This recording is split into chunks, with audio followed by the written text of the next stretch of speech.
turashima Imana cyane. Aha turi kuri piramide ya Source du Nil. Ni birebire yitwa bivuga ngo tubiheze, ariko twumvise icyo umwana w'umuntu afise ishaka ashoboye gukora, kugenda ibirometero 6,700 uri kurarondera gusa amazi ava.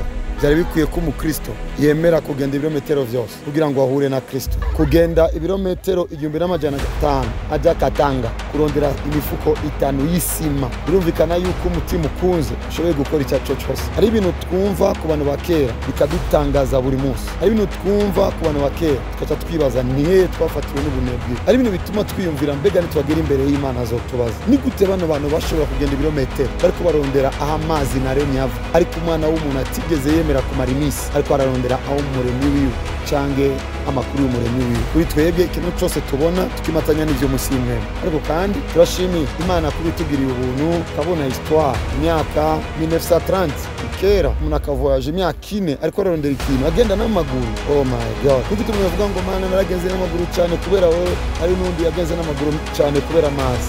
Arageze ko dukora kuri twarondera amazi, turondera Imana, ariko ko magaze nga kubintu bimaze imyaka myinshi basubiye kwatura.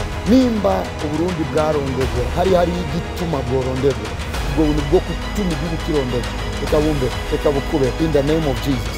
Ubwo buntu butuma umuntu ava mu birometero vyinshi buri ngaha. So ejo wundi niwumva isi yose ikirondera prophet of Jesus Joshua, umenye ngo amaguru yabo batanguriye yarahatumbereye. Ndasenze bivyiza bitarahishurwa bishurwe muri kino gihugu, bibera inyungu twebwe abazodukomoka ko n'abazokurikira.